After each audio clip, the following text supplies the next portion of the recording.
Jasmine Crockett is a representative from Texas who spoke yesterday during Jamie Raskin's press conference on the Republicans' bogus impeachment inquiry of President Biden and his son, Hunter Biden. Now, in this next clip, Jasmine Crockett is going to explain away the Republican hypocrisy behind this whole impeachment and explain how Republicans use these false equivalencies to try to compare this impeachment to that of the two impeachments of Donald Trump, one in which he launched a deadly assault on Capitol Hill to try to sway the election in his favor. Just a completely bogus idea that those two things, President Biden's son's addiction and his tax problems, are the same as a president launching an assault on our democracy. The idea that Republicans think those are two of the same things that should result in a impeachment is just utterly insane, and Crockett is going to hit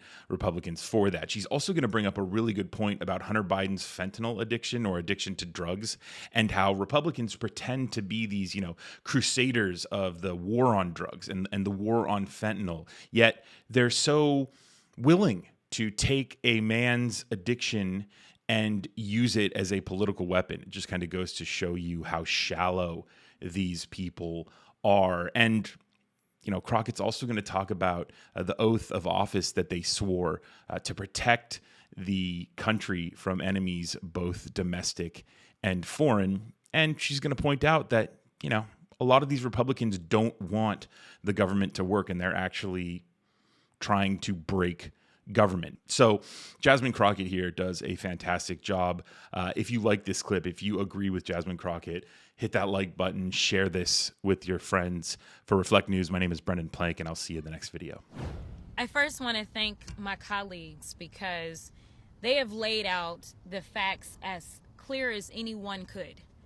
We have worked diligently. As you've heard my colleagues talk about the amazing leadership of the Jamie Raskin, who I also call the GOAT.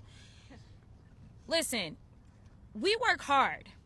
And we work hard because we actually believe that we were sent here to do a job. We didn't come to be actors and actresses. We came to do a job. We actually believe in the institution, the very institution that they tried to tear down physically. And right now we know that they are continually trying to tear us down from within. When we swore our oath to protect against enemies, foreign and domestic. And let me tell you something. Those of us that serve on oversight, especially those of us that are specifically Democrats, I feel like we are constantly fighting domestic enemies, and no one should feel that way. The American people should be outraged right now. Outraged. When we knock on doors, they're not telling us to go and come up with a sham impeachment. They're telling us that they are concerned about their safety if they've got crime happening in their cities. They're telling us they're concerned about the migrant crisis. They're talking about the price of food. They're talking about jobs. They're talking about gas. They're talking about climate change. They're talking about housing. What they're not talking about is a president who has a drug-addicted son. And let me tell you something. These Republicans love to talk about fentanyl, and they talk about the crisis. And they act as if they give a damn. And we know the reality is that they don't care. Because if they did, they would have compassion for a man who has a son that has been addicted to drugs, made decisions, most likely induced by that daggone same addiction. And now somehow they have turned that into the president of the United States, who happens to be a father, should also be impeached. I don't get the math, and we know that they're not good at math. But as I like to say, the math ain't mathin'. Especially when you consider the fact that the previous speaker, and who knows how many speakers we're going to have. I mean, some people are optimistic that, this is only going to be the second one. We'll see if we end up with another speaker before the 118th is over. But we know that the previous speaker said, oh, no, we don't need a vote. We don't need a vote on the impeachment inquiry. So now, all of a sudden, you do need a vote? Tell me what's changed. Nothing has changed. The only thing that y'all have done is that you've invited and then uninvited and then invited back. And I don't really know where we are, but we know that Comer loves to say the quiet part out loud. It's interesting. When the cameras are rolling, I mean, if he was right here, he would say the quiet part out loud. But as we were sitting there today in the room that Hunter Biden was not told to come to, but as we were sitting in that room with an empty chair, it's amazing how quiet Comer was. Now, he goes out on Faux News and everybody else, and he has a lot to say.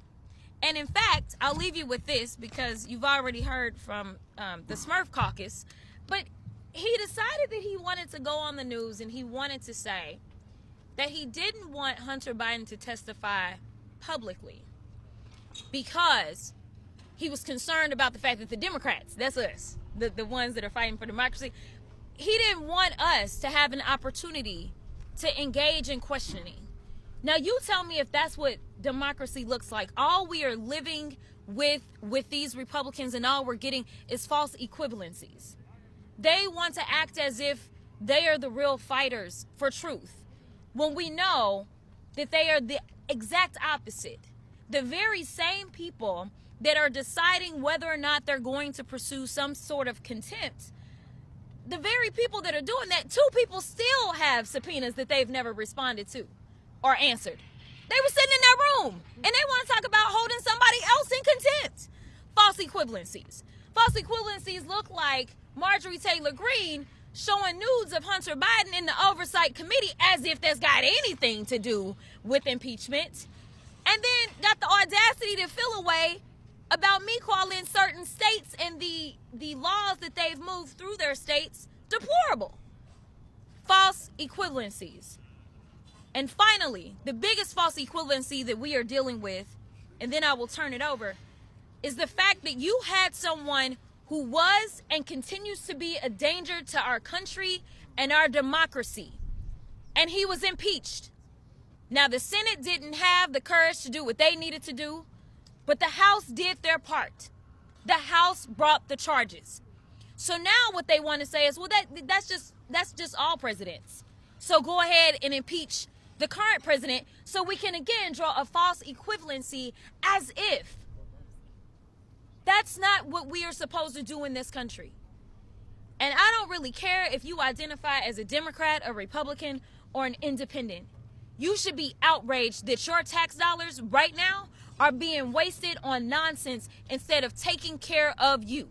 You should also be outraged that from a national security standpoint, I mean, I'm glad that the Senate finally got Tuberville out the way. But let me tell you, all they do is deliver national security issues for us. We haven't been attacked at this point, but just because we haven't been attacked, don't believe that we can't be attacked. So I need people to wake up and start voting for people that are going to be serious about doing the work of the American people.